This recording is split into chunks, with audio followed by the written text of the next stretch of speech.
Bueno, ahí estamos grabando. Bueno, gente, bienvenidos. La clase de hoy, a ver, algo que un alumno me dijo una vuelta es que le sorprendía que yo tenía la capacidad de dar todas las clases de manera distinta. ¿Sí? Eso fue una cosa que a mí me alegró bastante en su momento, porque todas las clases hacía algo distinto. Una era un práctico, otra era una clase teórica, la otra era un PowerPoint, la otra era un video, etcétera, etcétera. Lamentablemente la pandemia me encasilló en las clases casi magistrales, digamos, hablando durante 2 horas y ustedes escuchando. Así que esta vamos a tratar de hacerla un poquito con intercambio, ¿sí? Había quedado pendiente de la clase pasada la parte que tiene que ver con, yo les decía, experiencia de los autores con respecto eh, a libro electrónico y un poco ver o comentar algunas de las plataformas que existen de libros electrónicos, ¿sí? Así que vamos a, si ustedes quieren,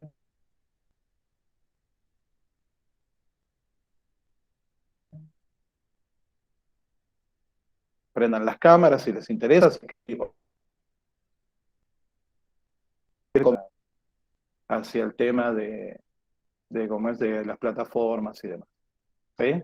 Bueno. Y esto ahí me van, como es, levantando la mano cuando quieran participar y vamos brindando como es la voz para que vayan hablando y comentando lo que quieran, ¿sí? Bien, a ver, la primera cuestión que tenemos que tener, tenemos que centrarnos en tema libros electrónicos, ¿sí? Dijimos ebooks, ¿bien? La clase pasada hicimos todo un raconto medio rápido de lo que tiene que ver con principalmente lo que tiene que ver con los e-readers, ¿sí? Con los lectores de ebooks, ¿bien? No nos metimos en el contenido, nos metimos en los aparatos, simplemente viendo los aparatos con los cuales uno puede leer un ebook, ¿bien? Un libro electrónico. Eh, por otro lado, también adentramos un poquito en los formatos, ¿sí? Habíamos hablado un poquito sobre qué formatos de libros electrónicos, formatos de archivo electrónico, permiten generar, producir libros electrónicos y leerlos. Bien, ahora nos vamos a meter entonces en el tema, vamos a tratar de llegar al tema de las plataformas de libros electrónicos, pero vamos a ir adentrándonos de a poco. Y el punto donde considero que podemos empezar a meternos es trayendo un, como es una partecita de lo que habíamos hablado en la clase pasada, eh, que tiene que ver con, no sé si se acuerdan en el caso pasado, cuál fue el primer libro electrónico, el que es considerado el primer libro electrónico. A ver, ¿se acuerda alguien?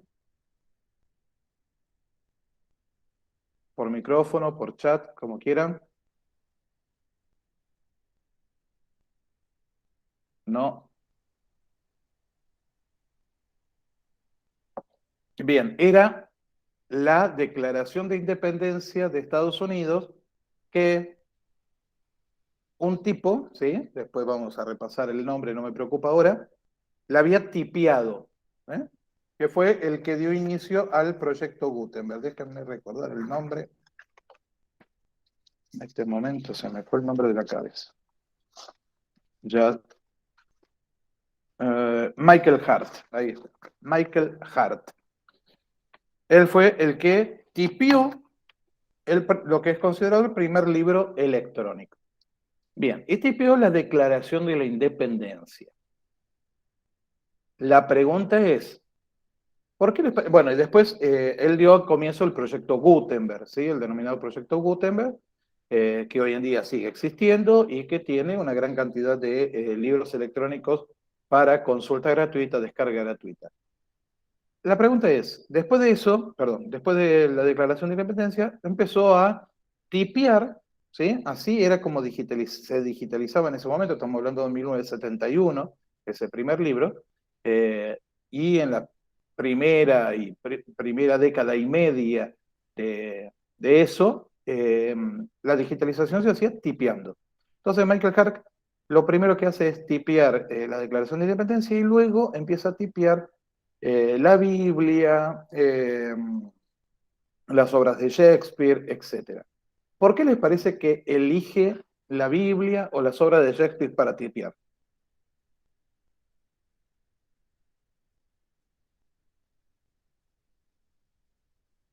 Porque eran obras clásicas que Obras clásicas, estuvieran al bien. alcance del público, ¿Cómo, cómo? para que estuvieran al alcance del público y bueno, son obras que no tendrían tanto problema con los derechos de autor. Ahí está, exactamente. El tema es que no podía ponerse a tipear, ¿sí? Digitalizar o copiar textos que estuvieran bajo derecho de autor. Tienen que ser textos, comenzó obviamente con textos que estuvieran liberados de los derechos de autor, o lo que se suele denominar dominio público. Tenían que ser todos materiales que estuvieran en dominio público. Bien, entonces ahí nos adentramos en esa primer problemática que van a tener, que va a tener la generación de contenidos para los libros electrónicos, que es los derechos de autor. Siempre, exactamente, Rebeca, bien dicho, por los derechos de autor, lo puso por el chat ella también. Tenemos que entender, primero, básicamente hay dos tipos de regímenes jurídicos. Uno es lo que se conoce como el derecho anglosajón y el otro es lo que se conoce como derecho grecorromano. ¿Sí? Son como dos regímenes jurídicos, los más grandes dentro del mundo actual. El derecho anglosajón eh, es como que hace más, digamos, protege los derechos de autor desde el punto de vista de la obra, ¿sí? Por decirlo de alguna manera, filosóficamente hablando, ¿no? Protege el derecho de autor desde el punto de vista de la obra, mientras que el derecho grecorromano protege eh, los derechos de autor desde el punto de vista del autor. ¿Eh? Partiendo de esas dos visiones un poco distintas, más o menos el concepto es el mismo. Es proteger de copia, de uso indebido, ¿sí? De una obra que le pertenece a una persona, a un autor. ¿Mm? Esa es la idea, que un tercero no pueda apropiarse de una obra de un autor determinado. ¿Bien? Ese es el concepto general. Ahora bien, ninguno de los dos sistemas consideran que esa protección tenga que ser ad eternum, es decir, por siempre, ¿sí? Hay como un límite. ¿Por qué? Porque también los dos contemplan el acceso, de alguna manera, el acceso a la cultura, el acceso a los clásicos, como bien dijiste, Elizabeth, eh, el acceso a los clásicos. Entonces, tienen una limitación. En nuestro caso, en la legislación argentina específicamente, eh, se habla de figura, dice, 70 años desde el 1 de enero posterior a la muerte del autor. ¿Sí? Eso, nosotros normalmente decimos 70 años después de la muerte del autor. En realidad habría que cubrirse y decir 71 años, ¿sí? Porque si alguien fallece el 1 de enero, recién empiezan a correr los 70 años a partir del 1 de enero del año siguiente, ¿sí? Ese es un detallecito. Para estar seguros tenemos que hablar de 71 años. Entonces, si el autor ya falleció, eh, digamos, hace más de 71 años, ese material queda en dominio público. ¿Sí? Es decir, que cualquiera puede tomar el texto, ¿sí? Y hacer una impresión, hacer un audiolibro, hacer una novela, hacer una obra de teatro, hacer lo que quiera con ese texto, siempre, siempre reconociendo la autoría original. ¿Está? Siempre reconociendo la autoría original. Nunca se puede eliminar el nombre del autor original. Bien. Entonces, con los primeros ebooks, entonces surge, justamente cuando surge la posibilidad de tener ebooks, cuando Michael Hart dice, podría tipear los textos y ponerlos en un servidor para que la gente lo descargue libremente, empiezan a surgir estos problemas, principalmente con el derecho de autor, ¿sí? No se puede tipear cualquier cosa, no se puede digitalizar cualquier cosa, no puedo subir a la web cualquier cosa.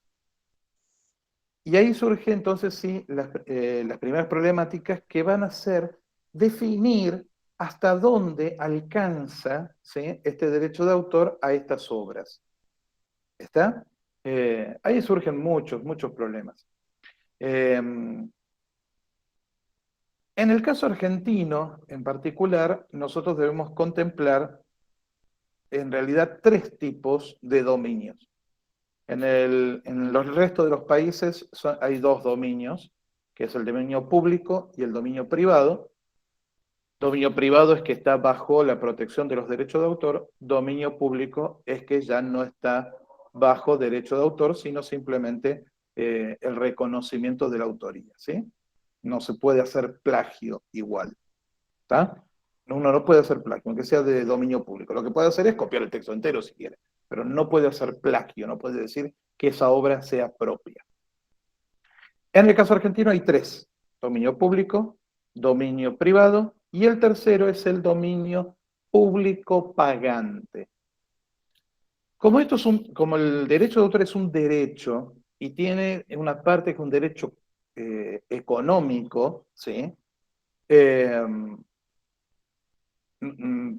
Para poder entenderlo, podemos dividirlo en 2. Podemos hablar del derecho de autor, que tiene que ver con el reconocimiento de la autoría sobre una obra, diferenciado del derecho de copia o copyright, ¿sí?, que sería el derecho de utilizar el texto o lo que fuere, ¿sí?, o partitura, música, interpretación, lo que fuere, el derecho a utilizar eso, ¿sí?, la obra.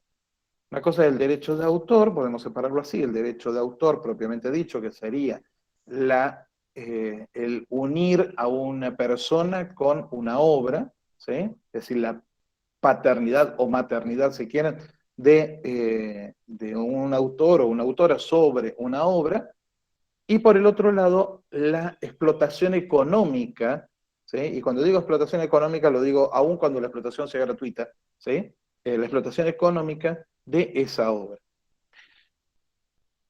Como es un derecho, intervienen derechos económicos, es un derecho heredable.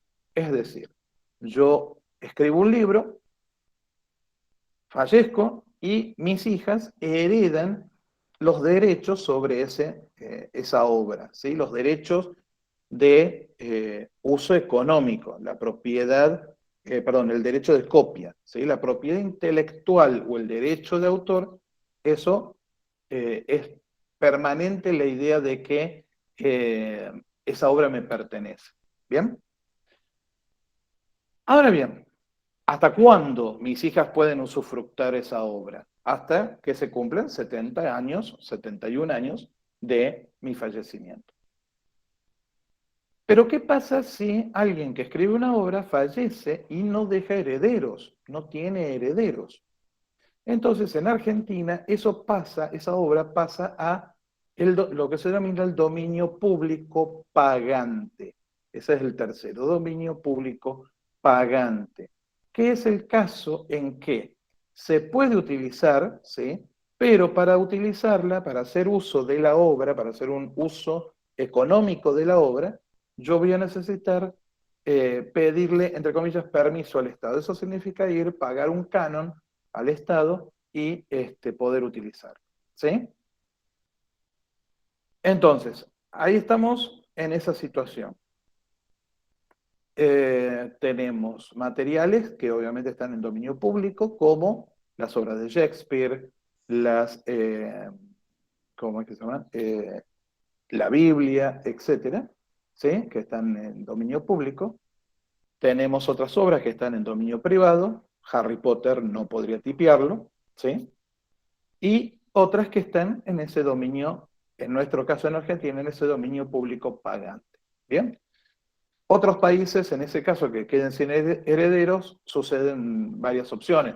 O pasa automáticamente al dominio público, o en realidad queda como vedada, no se puede utilizar durante esos 70 años y recién después se podrá utilizar. Eh,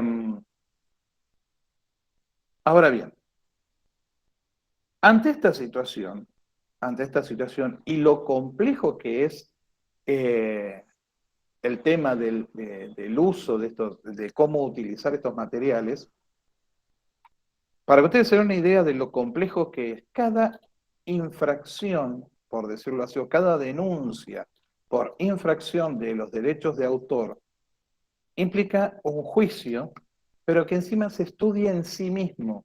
Ni siquiera se puede, no hay parámetros que uno pueda aplicar como una norma, ¿sí? Cada caso se estudia de manera particular. Obviamente se ve la jurisprudencia, es decir, se ve qué han hecho otros jueces, se ve cuál es la legislación vigente, todas esas cuestiones, pero cada caso en particular es observado y analizado porque pequeñas variaciones pueden hacer que cambie el dictamen de los jueces, aunque de primera parece normal, digamos, parece como es que debiera resolverse de una manera y no de otra. Algunos casos que yo recuerdo haber leído por ahí. Hubo uno de un tipo que hizo una antología de poesías, ¿sí? Entonces, junto, digo, antología de poesías que me gustaron, qué sé yo, poesías románticas, no sé, la que ustedes quieran, pónganle el nombre que quieran, juntó poesías de distintos autores, ¿sí? Las juntó en un solo libro, las imprimió y las vendió. Y las sacó como a la venta, una antología de él, ¿sí? Antología de Gustavo Gómez, de poesías, qué sé yo, de todos los tiempos. Entonces, para disimular, porque nuestra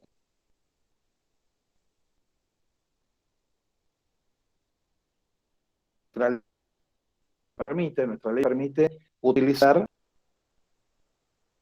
citando al autor, etcétera, ¿sí? Entonces podemos extraer 1000 palabras, hasta 1000 palabras, tal como están, y ponerlas en nuestro texto.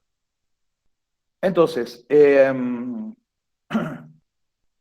este tipo que hizo, tomó las poesías no tienen más de 1000 palabras, es muy raro que pueda haber una poesía de más de 1000 palabras, y les agregó, después de cada poesía, un comentario de análisis crítico educativo, ¿sí? No era muy extenso. Claramente, la obra era la poesía y no el texto educativo, ¿sí?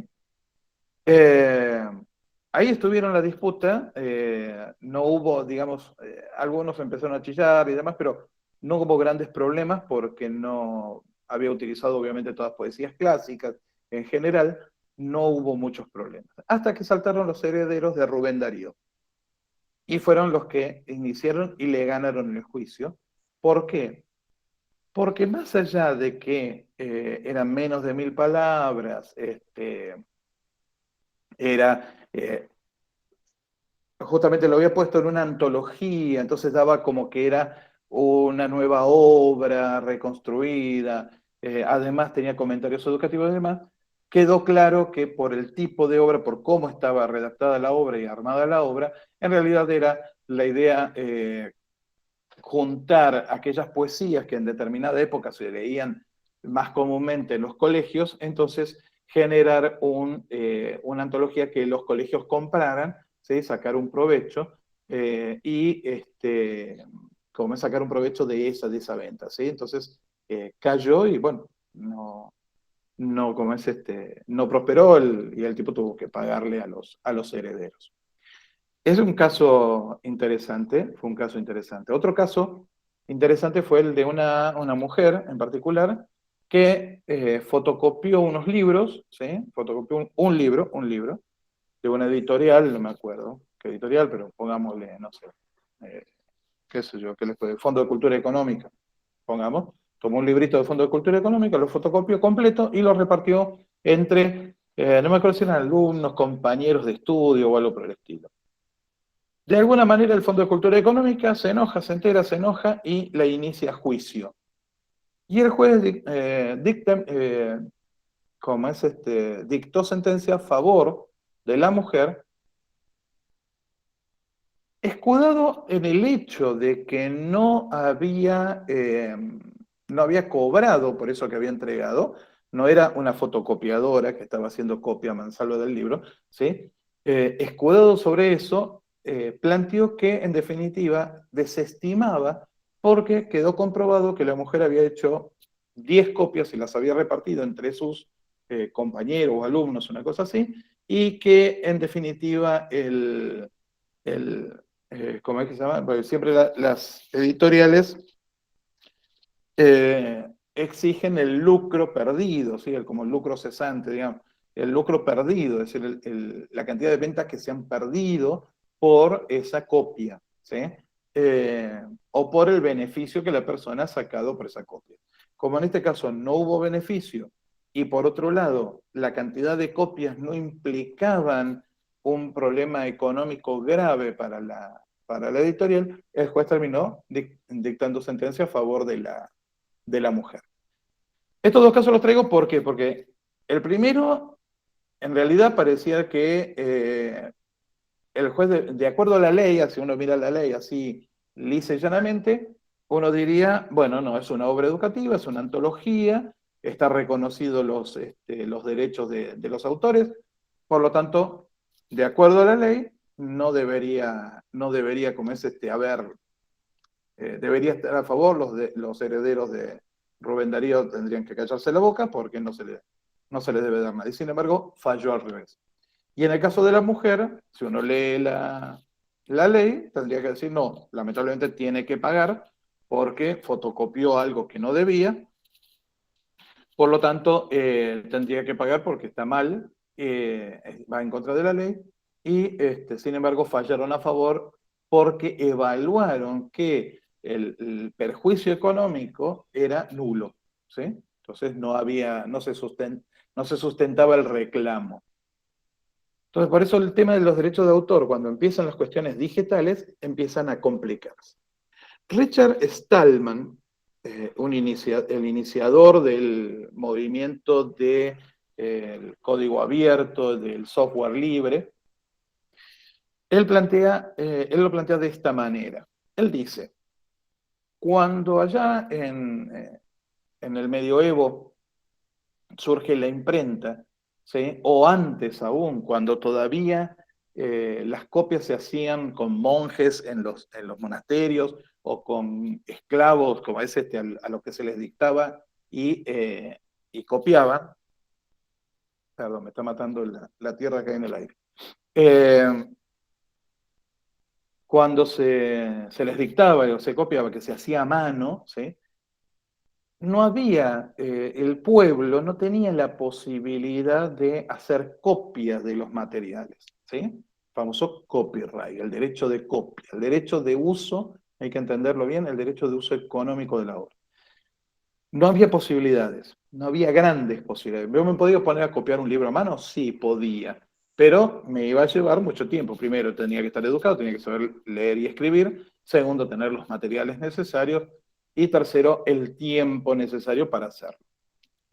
Resultado, ¿qué hace el pueblo? Cede en favor del rey, o cede en el nombre del rey, el derecho de copia, el copyright. Entonces el rey dictamina y dice, bueno, sí, yo otorgo derecho de copyright a Gutenberg en la impresión de su Biblia, o el derecho de copyright a fulano de tal, o a fulana de tal por tal obra, ¿sí? Que va a ser impresa, etcétera, etcétera. ¿Por qué? Entonces, el pueblo lo cede en función de que, primero, era un derecho que no podía ejercer, el derecho de copiar algo es un derecho del pueblo, de la gente, de las personas, pero como no lo podía ejercer, entonces dice, bueno, te lo cedo, para que vos con eso puedas reglamentar, ¿sí? Y hacer que se difunda más la cultura y hacer que haya más libros dando vueltas.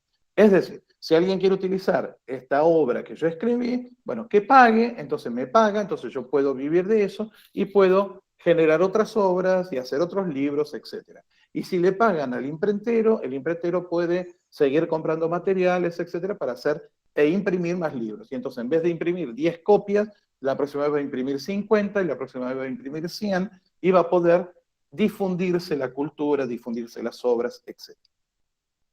Perfecto. Hasta ahí todo bárbaro. Pero ¿qué pasa? Llegamos a esta época, nuestra época, en donde copiar un documento es muy fácil. Copiar una obra es muy fácil. Eh, y ojo, no lo digo en el sentido de copiar en un sentido, perdón, me refiero a copiarla en un sentido del uso que hacemos nosotros.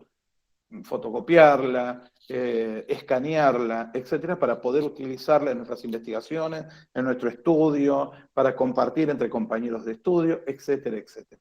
Ni siquiera sacar un rédito económico, ¿sí? Es un uso, entre comillas, económico de la obra, pero sin sacarle un rédito económico. Entonces, dice, en esa situación, dice Richard Stallman, ahora que es fácil realizar una copia, entonces el pueblo está reclamando nuevamente ese derecho. ¿Sí? Está reclamando nuevamente el derecho de copia.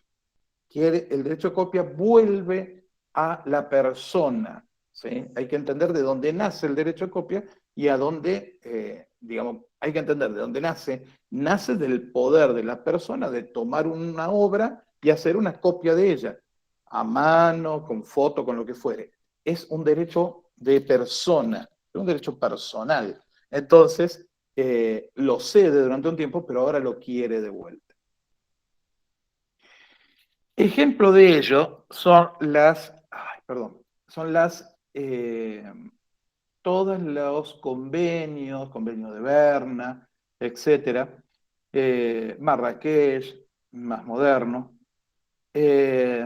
y la aparición en muchas de las legislaciones del mundo del concepto de fair use o uso legítimo, ¿sí? El copy-pego, tal cual. El uso legítimo de una obra, ¿sí? Que en la legislación argentina no existe. La legislación argentina no existe. En muchas legislaciones se habla de la copia privada. ¿Qué se refiere con la copia privada? El mejor ejemplo son los CDs de música.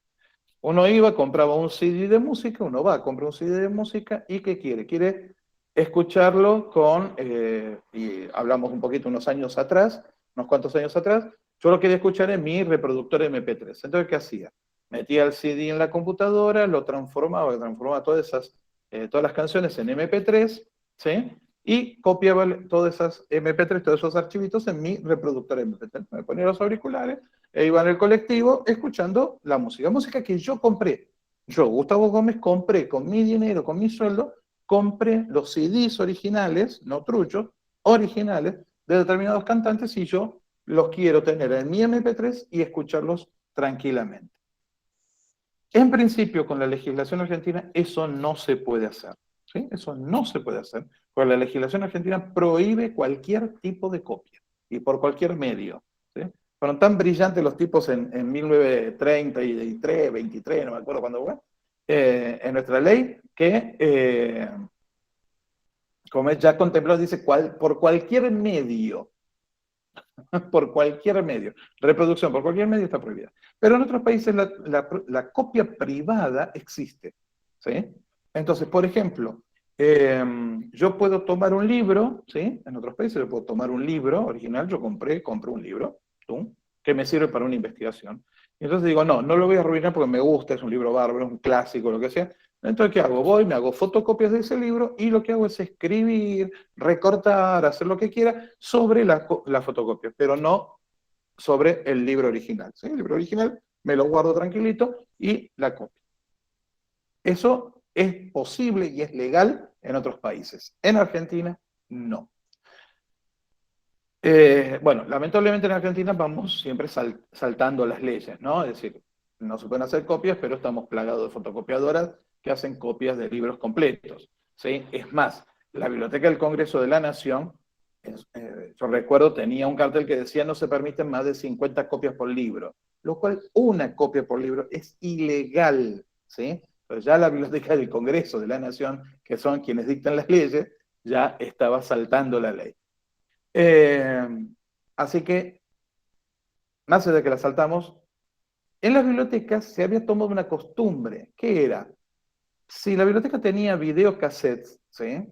Videocassettes, lo que hacía era, o CDs, lo que hacía era copiarlos y prestar la copia, cosa que se arruine la copia, se rompa la copia y el original siempre estuviera disponible, ¿sí? Una copia de guarda, una copia de protección, una copia de seguridad. Esa está prohibida por ley. Esa está prohibida por ley. Entonces, casos como el de mi biblioteca, el de la Universidad Nacional de Villa María, donde yo compré videos, videocassettes vírgenes para hacer copias, eh, quise comprar, mejor dicho, me los prohibieron porque infringía la ley. Pero le digo, pero es para salvaguarda, no es para... No, infringe la ley dice que no se puede, no se puede, punto. No hay otra vuelta. Pero bueno, mientras tanto cobran el canon de la fotocopiadora, ¿no? Pero bueno, son esas cosas maravillosas. Eh, Más o menos ya tenemos ahí un panorama de lo que sucede con el derecho de autor. A su vez, hay otra crítica con respecto al copyright o a la, ¿cómo es al usufructo económico de las obras. Y esto vino más por el lado de lo que son las editoriales científicas, las grandes editoriales científicas. Y también, bueno, también la crítica está en las grandes editoriales de bestsellers y todo eso. Que en definitiva, hoy en día se ha vuelto tal un negocio el de las editoriales, un comercio muy, muy grande, que en definitiva el mayor beneficiado son las editoriales más que el autor. ¿Sí? Eh, entonces, exceptuando que sea un bestseller, ¿sí? Y se vendan millones de copias en todo el mundo, el autor prácticamente no recibe nada. Cualquier cosa que ustedes, por ejemplo, ustedes terminan de hacer su trabajo final, quieren imprimir, editar como un libro para que otros lo lean y demás, se van a dar cuenta que si van a una editorial, la editorial lo que le va a decir es, bueno, yo les pago, si ustedes pagan primero la impresión, tienen que poner la platita para comprar papel, tinta, todo eso, pum, y la posibilidad de que yo siga imprimiendo esto, yo se las pago con 50 ejemplares, punto. Y ustedes hagan lo que quieran con esos 50 ejemplares. Si los quieren vender, los venden. Si los pueden vender, los venden. Y si no, bienvenido sea, ahí tienen los 50 ejemplares, hagan lo que quieran. Entonces, quien termina siendo más beneficiado son las editoriales más que los autores en sí mismos. Entonces sale todo un movimiento contestatario, ahí es donde empieza a surgir el movimiento del acceso abierto, de considerar, no, la cultura tiene que estar abierta, la ciencia tiene que ser abierta, la información tiene que llegar a todo el mundo y no debería haber limitaciones económicas de por medio, ¿sí? Sobre todo si es que el autor no recibe prácticamente nada de esos beneficios económicos. Entonces, ahí es donde surge el acceso abierto y surge en esta idea de las Creative Commons, que estuvimos viendo la clase pasada también, que mencioné la clase pasada, ¿sí? Entonces, con eso, con las Creative Commons, lo que se hace es, sobre la ley de propiedad intelectual, colocar una salvedad, ¿sí? Y es que en lugar de que el copyright que me ampara, la ley de propiedad intelectual, la ley de derecho de autor, que me ampara sí o sí, y se aplica a mi obra sí o sí, yo le pongo una salvedad que es una Creative Commons que yo elija, ¿sí? Entonces yo digo, bueno, yo de esto cedo todos los derechos, hagan lo que quieran con la obra, siempre reconozcan que la obra original la escribí yo. ¿Eh? El resto, hagan lo que quieran. Quieren hacer copias, quieren imprimirlas, etc. Wikipedia, como ejemplo, Wikipedia es una, justamente, cede los derechos con lo que se denomina una Creative Commons del tipo BY. Es decir, lo único que hay que hacer si uno copia un texto de Wikipedia, lo único que uno tiene que hacer es citar y decir que ese texto fue copiado de Wikipedia. Punto y se acabó. Es todo lo que hay que hacer, no hay que hacer más nada. Y yo puedo tomar partes de Wikipedia, tomar artículos completos de Wikipedia, ¿sí? Y eh, juntarlos, armar un librito, imprimirlo y salir a venderlo. Y entonces yo puedo hacer así un manualcito del 25 de mayo, por ejemplo, y salir a venderlo a los colegios. ¡Tum! Sin ningún problema. Siempre y cuando diga que la obra es sacada de Wikipedia. Todo el texto es de Wikipedia. ¿Está? Hubo un famoso caso. A ver, con esto que yo estuve contando, quiero que hablen un poco ustedes también, espero que estén ahí todavía. Eh, Hubo un caso hace poco que salió en los medios, ¿sí? Saquemos la cuestión política del medio, voy a hablar del caso en particular. Se habló de la tesis de la primera dama, ¿sí? De la esposa del presidente, eh, que tenía grandes cantidades de texto copiado de Wikipedia. Desde este punto de vista que estamos hablando, ¿cuál es su primer análisis? A ver, ¿alguien se anima a hacer algún análisis? Si alguien escuchó del caso ahora con lo que yo le estoy diciendo, ¿qué opinión le merece? ¿Qué considera? No, si usted está diciendo que mientras ella cite la fuente está bien, si lo hizo está bien. Bien. Porque no registró como su autoría, sino que se refiere al autor de dichas citas, no la citó como propia. Ajá, perfecto. Miriam, ¿querías comentar algo? ¿Me saliste la cámara? ¿No? Bien. ¿Alguien más? No sé si alguien más está por ahí. No sabía nada al respecto, Karina. Bien, fíjate, averigua. Fabiola Llanes, creo que es, ¿sí? Espero no confundirme en el nombre. Fue criticada, sí, salió cuál era la tesis que ella había presentado de su carrera. ¿Es Quedó periodista ella? Ella es de Ciencias de la Comunicación, me parece. Ah, me parece, sí. De política no, de Ciencias de la Comunicación. Ciencia política no, Ciencias de la Comunicación creo que era. Salieron muchas noticias, obviamente ahí aparecieron todas las cuestiones políticas de por medio, ¿no? ¿Hace poco Pero, eso? ¿cómo? ¿Hace poco fue eso? Todo el problema de que surgió, sí, fue hace poco. No sé si es que Ah, ella presentó hace poco la tesis o hace mucho.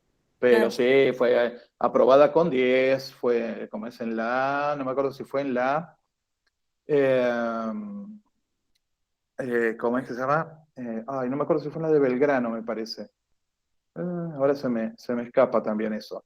Eh, Aprobada con 10, sí, todo maravilloso. El presidente la felicitó por Twitter y demás, y saltaron los periodistas diciendo, hay 30 páginas que son literalmente copiadas de Wikipedia, pa, pa, pa. Lo interesante es que ahí justamente lo que vos bien planteaste, Tamara, y muy bien lo estás planteando, Karina, eh, la primera queja que hubo y lo primero que salió en los medios es plagio, hizo plagio, copió toda la tesis, bla, bla, bla, bla. Cuando uno va a ver, ¿sí? Cuando uno va a ver, justamente lo que vos decís, Tamara, hay, no sé si son unas 30 páginas, 40 páginas, una cosa así, que son copiadas textualmente de Wikipedia, y esa es la cita Wikipedia, ¿sí? Entonces, no comete plagio. Nos guste o no nos guste, y como bien dice Karina, es muy flojo que haya 40 páginas textuadas tal cual. Es más, dicen los que la han leído completa, yo no leí la tesis completa, que hasta como que está descolgado todo eso que le metió, digamos, ¿no? Que no hacía falta meter esas 40 páginas ahí. Eh, pero justamente desde el punto de vista del plagio, ella no hizo plagio. ¿Ah? Entonces, la acusación puede ser que en realidad sea una tesis mediocre y que fue aprobada con 10 por ser la esposa del presidente. Genial, todo divino. Pero como es en realidad, plagio no hizo, plagio no cometió. ¿Está? Simplemente hizo uso de los atributos que Wikipedia le permiten hacer, que es copiar completamente todo lo que se quiera de Wikipedia y publicarlo donde se quiera sin ningún problema. ¿Está? Pero como bien dice Karina, es decir, a ver, una tesis de cuánto, de 120, 200 páginas, que tenga 40 copiadas textualmente de Wikipedia y como que es medio flojo, ¿no? Como que queda flojo, está como floja de papeles, como quien diría. Está entonces sí, ahí en eso tiene razón Karina, pero la visión de Tamara es lógica, no hay plagio. ¿Mm? Bien, imagínense, con todos estos problemas, ya con algo impreso, sí, dime. Ojo que yo siempre digo, el copiar no es fácil. En Sí. todo sentido, porque incluso nos toca a nosotros en la virtualidad, porque muchos me dicen a mí, pero ustedes copian, ustedes tienen toda la bibliografía a mano, pero no es fácil, porque nos presentamos ante un examen que tenemos 6 autores que dicen lo mismo, hablan del mismo tema. Te dan 2 horas para hacer un examen, vos tenés que tener leída la bibliografía, porque si no, no te alcanzan 10 horas para hacer un examen. Entonces no es fácil, entre comillas, copiar, porque o sea, tenés que saber a qué texto te vas a dirigir con la consigna que te dan. Y en el caso de ellos, yo no he leído nada, no he visto nada, pero lo más probable es que ha leído muchísimo para la cantidad de citas que ha hecho, porque se supone que las citas las tiene que haber hecho referida al tema central de la tesis. Así que, bueno, eso lo valora cada profesor que Tal evalúe. cual, tal cual. Ahí, bueno, uno puede llegar a criticar al tribunal o no, o encontrar que está bien hecho, no sé. Yo, sinceramente, la tesis completa no la leí, el dictamen del tribunal no lo leí, simplemente me fui al hecho de lo que decían, ¿sí? Es decir, creo que me bajé o abrí la tesis completa y me fui al hecho de lo que hablaban, ¿sí? A ver, bueno, Wikipedia, a ver, ¿pero la citó? Sí, estaba citada, bueno, listo, está citada, punto que se considere que no es suficiente, que no tenía que ver con el tema, etcétera, ya es otro problema y ya es un problema del jurado, digamos, ¿no? Del tribunal que evaluó esa tesis. Como es no es un problema, ya no es un problema nuestro nosotros. Sí, la primera crítica, que era la crítica de, ¿cómo es que se llama? De que era plagio, no, eso no es plagio. Miriam, ¿qué querías comentar?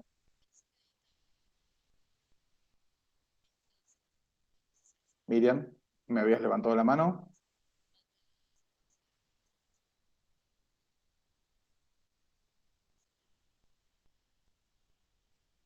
Claro, obviamente que es la mujer del precio y por eso no nos, si no, ni nos enteramos. Obviamente, obviamente. Figura expuesta públicamente. Eso, bueno, lamentablemente es lo que sucede, sea del color que sea, ¿no? Es más, pasa con los artistas, ¿sí? De repente se dicen una cosa y después pasan que no, que nunca estuvo, que nunca fue, porque no hay registro, porque los pasajes de avión, etc. Sí, obviamente cuando uno es una persona expuesta públicamente, digamos que hay que tener cierto cuidado con lo que hace de determinada cosa. Insisto, la primera acusación fue de plagio, plagio no existe, y por lo menos desde mi punto de vista, plagio no existe, y como es en cuanto a la relevancia o no, o si la tesis merecía un 10 o no, y eso es más, así como no me gustaría que alguien se meta a comentar mis decisiones como tribunal de un trabajo final de grado, tampoco me meto yo cómo es a analizar eso, sobre todo porque no leí todo el texto completo, ni leí el dictamen del tribunal, así que en eso no me meto. Quería justamente traje a colación porque es un caso del tema justamente del uso de Wikipedia, ¿no? Hasta qué punto uno puede utilizar Wikipedia. Bien. Y Miriam, ahora sí, levantaste la mano de nuevo. A ver, ¿vale la segunda? Miriam.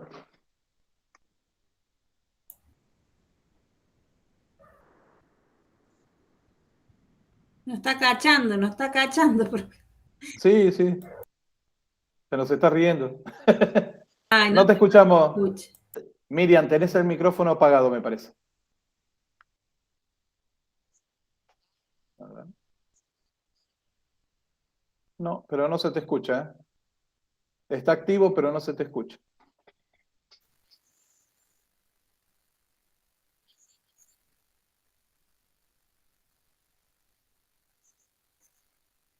No, no se te escucha, Miriam. ¿Tenés algún problema con el micrófono?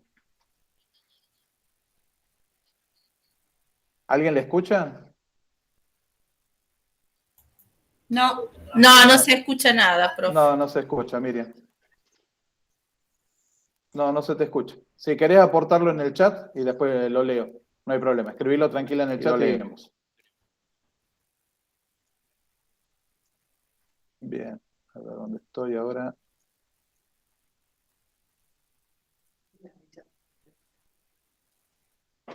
Bien, a ver, entonces, cuando empiezan a surgir entonces los ebooks ya a nivel comercial, que las editoriales descubren que realmente es otro medio más para vender libros, ¿sí? Empiezan todos estos temas de derechos de autor y cómo uno cede, porque esto hay que tenerlo en cuenta. Cuando uno va a publicar algo, a ver, Miriam, habla, a ver, ¿puede entrar ruido? No sé si es tuyo el ruido. No.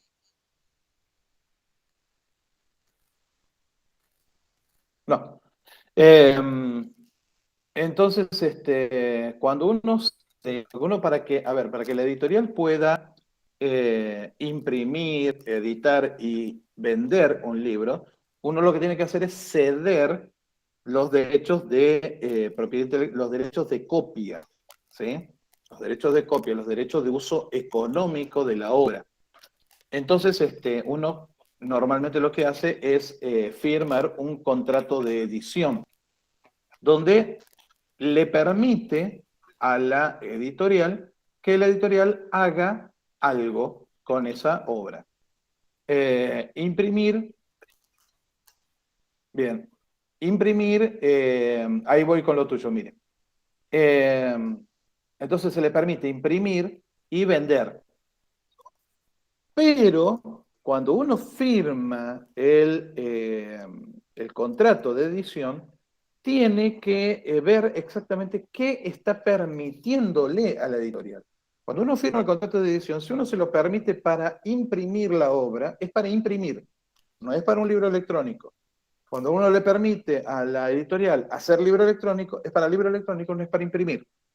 ¿Sí? Entonces, hay que tener en cuenta eso. Concretamente, había un congreso que se realizaba acá en Argentina que yo nunca presentaba, concretamente las jornadas de APGRA, yo no presentaba nada durante un tiempo, no presenté nada porque habían cambiado y habían puesto que cuando uno entregaba un trabajo cedía todos los derechos. No, yo no cedo todos los derechos, nunca, ¿sí? Yo cedo los derechos para que sea publicado en formato de actas por cualquier medio, impreso, digital, no hay ningún problema, pero nunca cedo todos los derechos, ¿está? Porque si yo hago una presentación muy buena, por ejemplo, qué sé yo,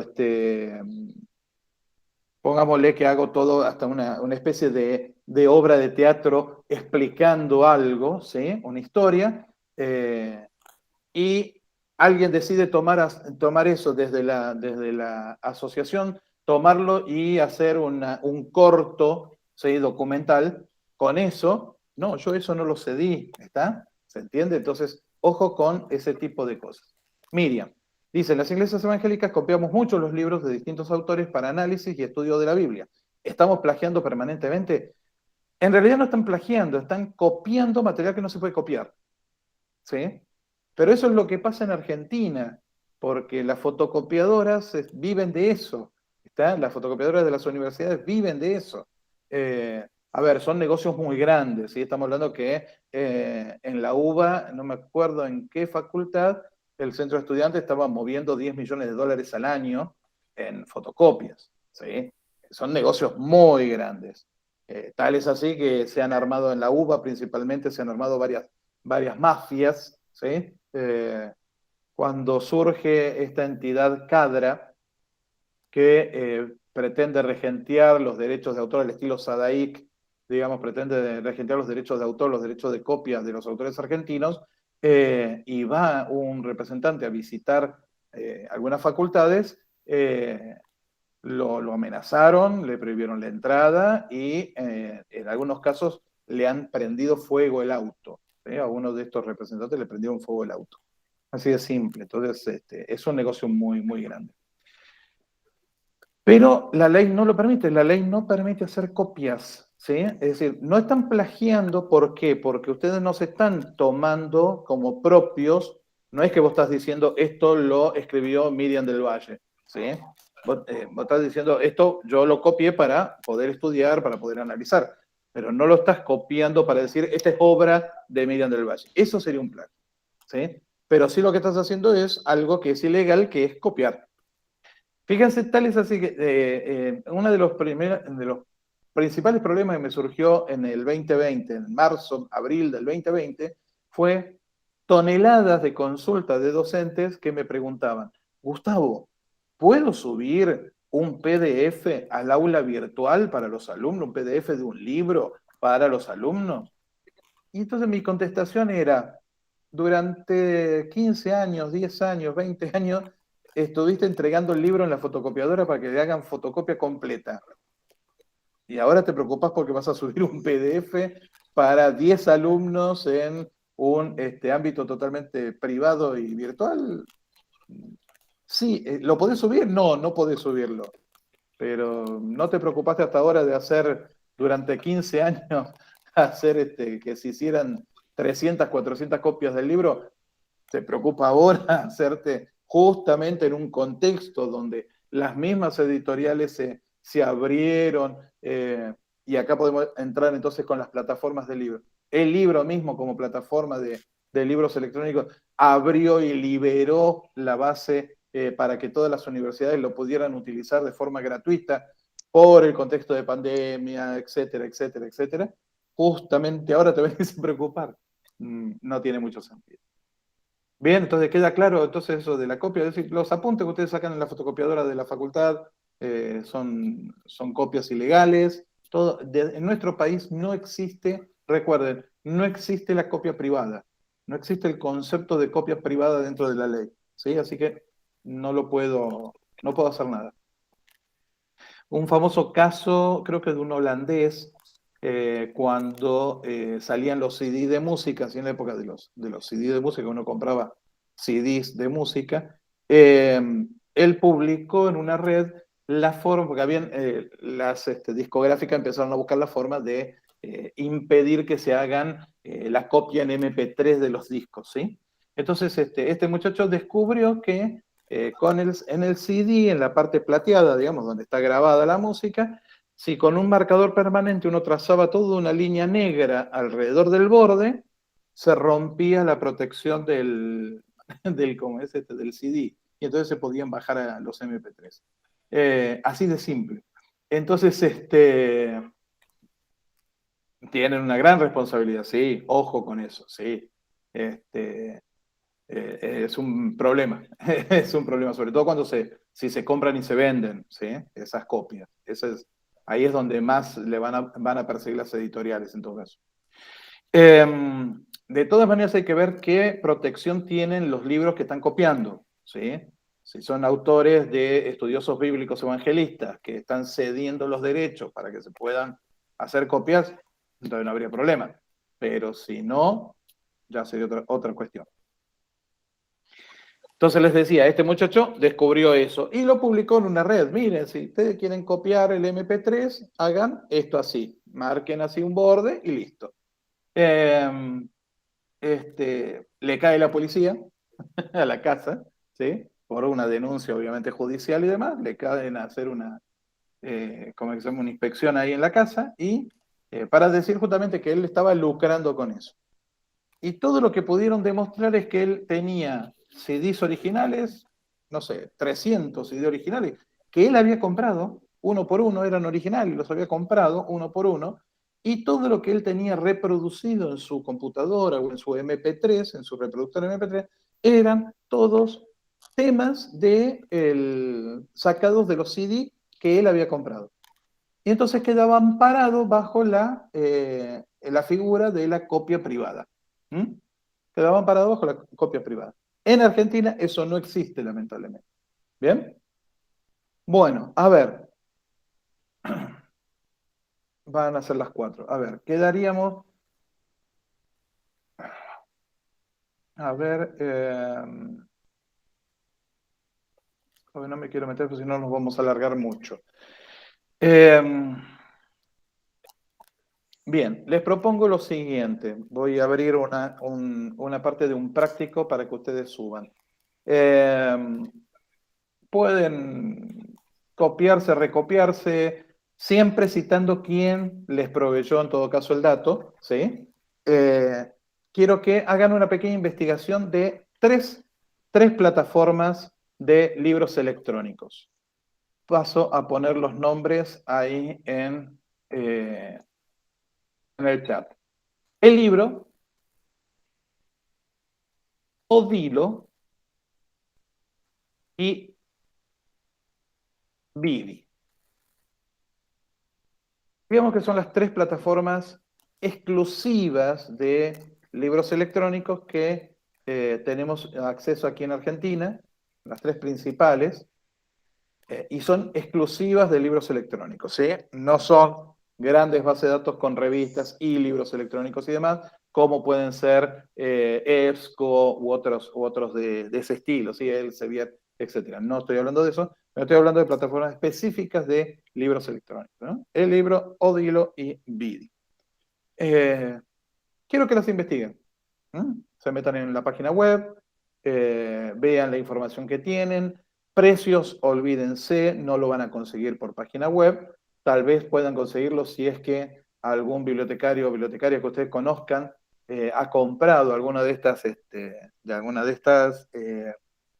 bases de datos y, de estas plataformas de libros electrónicos y les pueden llegar a decir, bueno, sí, nosotros pagamos tanto, pero fíjense cómo es eso, lo del precio no me preocupa. Pero fíjense, a ver, qué es lo que se puede hacer, qué es lo que no se puede hacer, qué les ofrece, qué dicen. Hagan una especie de pequeña bitácora de cómo encontraron la información, si les costó encontrar la información, etcétera, etcétera, etcétera, ¿sí? Busquen un poquito de eso. Y la próxima clase entonces charlamos sobre esta temática o la charlamos vía, a lo mejor, un foro, ¿sí? Para ver qué pasa. Hasta ahora el único que yo sé que ha donado los derechos es John Stott. ¿Está bien? ¿Ven? Sí. Lo que pasa es que también, a ver, a veces pensemos que la mayoría de esos libros, por lo poco que conozco de los estudios bíblicos evangélicos, ¿no? La mayoría de esos libros van a ser libros que se hicieron principalmente bajo copyright, ¿sí? Bajo el amparo del copyright. Entonces esa sesión puede ser o una sesión, también hay que ver quiénes son las editoriales, ¿sí?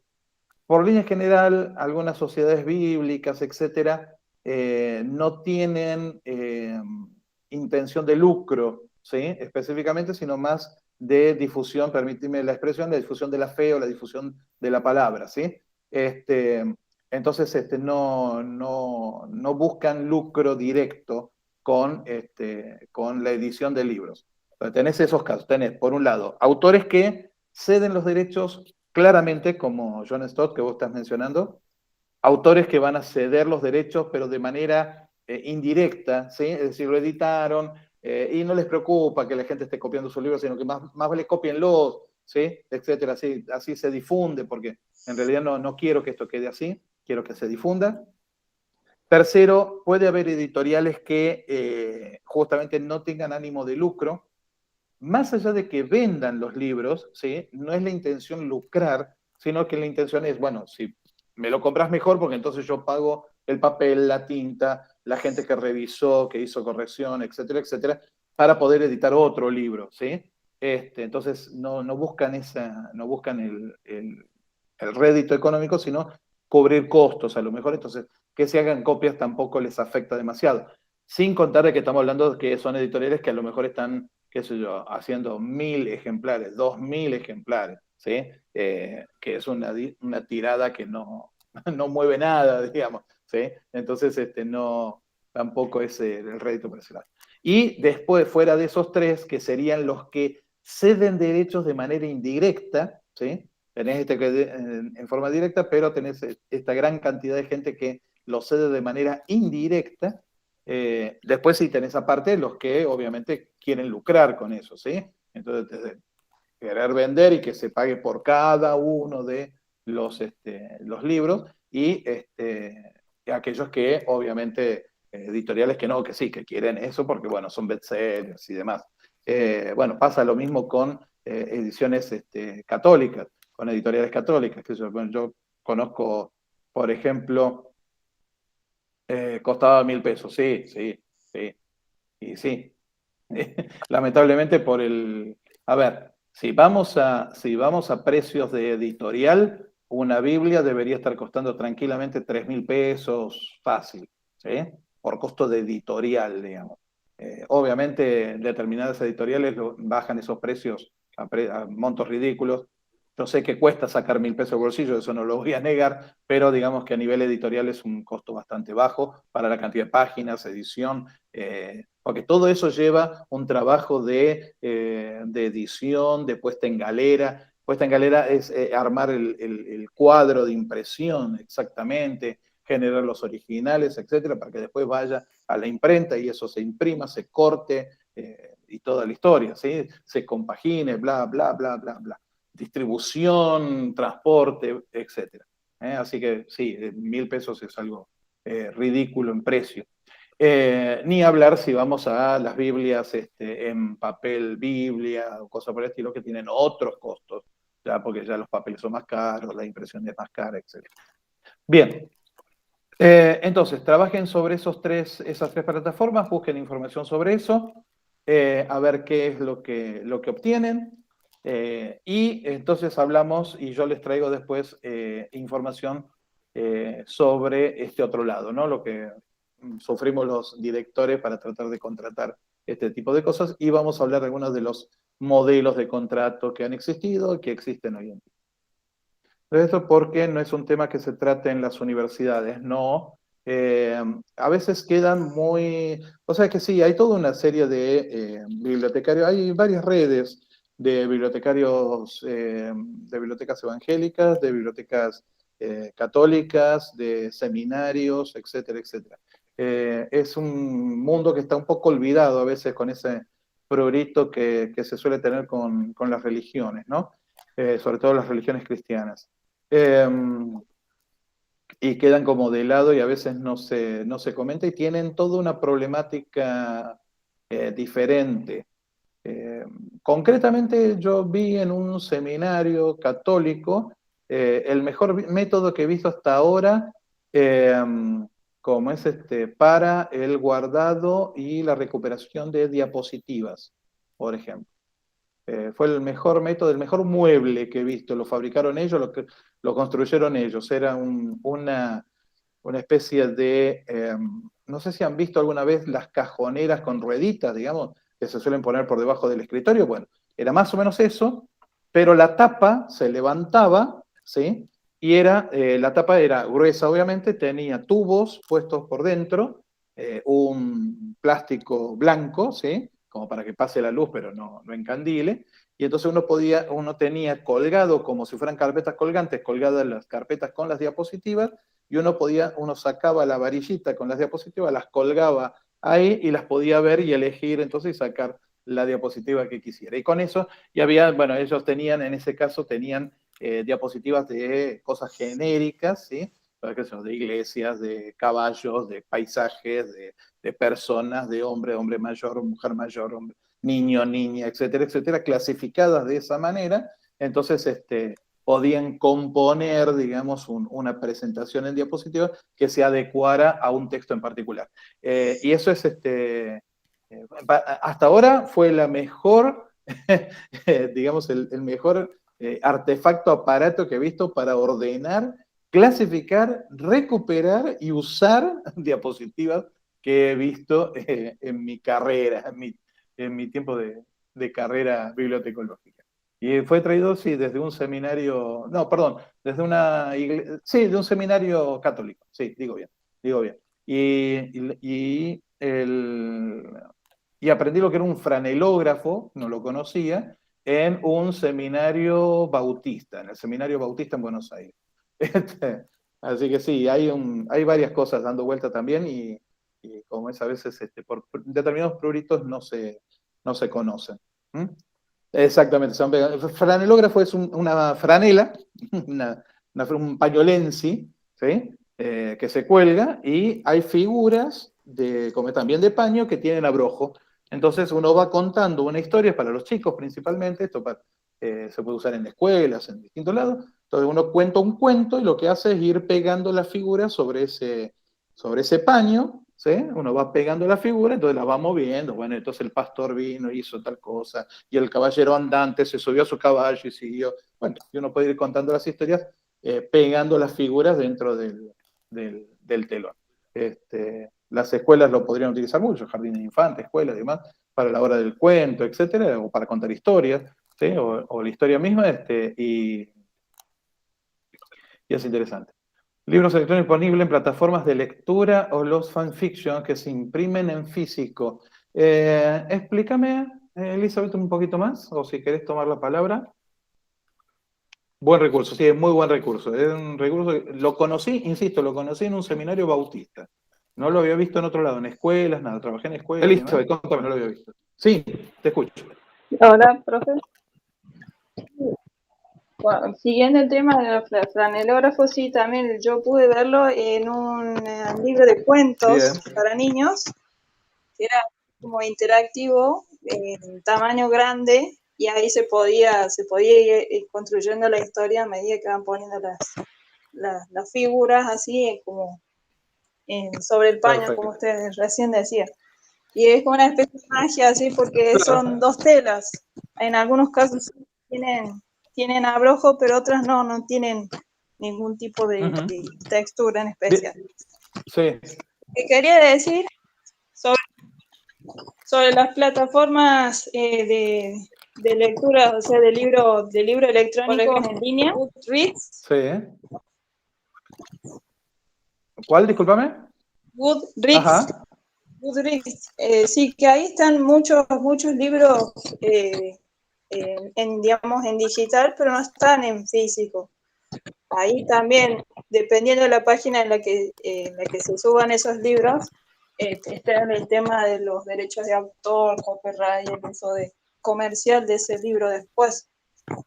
Ajá. O, por ejemplo, como decía, en los libros que son las fanfictions, las historias de fandoms o cosas así, de superestrellas, que esos también se pueden imprimir, que salieron primeramente de una plataforma digital de manera gratuita, que se puede acceder, y después van a esos, si son muy famosos, se imprimen en libros en físico. Algunos cambian el nombre de los personajes para hacer, digamos, un libro, digamos, original. Por ejemplo, hay un libro muy conocido que es el 50 Shades, 50 sombras. Empezó como un fanfiction de la novela de la saga Crepúsculo. Claro. Y entonces ahí los personajes están basados en la saga Crepúsculo, pero al hacerlos en físico le cambiaron otros nombres, ¿no? Pusieron otros nombres. Está. Sí, eso es toda una movida que ha surgido, sí. Eso es, a ver, ahí traes un tema de derechos de autor también interesante, que es justamente las fanfictions. Estaba tratando de recordar qué eran exactamente, de dónde lo había visto yo, y claro, lo había visto principalmente con Star Wars y todo eso, que hacen como nuevas escenas de Star Wars y demás. Esto con las espadas láser y todas esas cuestiones. Es un tema interesante porque fíjense que ahí se están pisando los derechos de autor. Lo que pasa es que también uno tiene que, como empresa, digamos, que tiene el derecho del uso de algo, hay que ver, digamos, si eso que están haciendo los fanáticos me perjudica o en realidad me está ayudando. ¿Tá? Entonces, ahí es donde digamos, hacen la vista gorda. En principio, sí, por más que le cambien el nombre, si están copiando la trama y demás, es una copia, es un plagio. Ahí sí sería un plagio, ¿sí?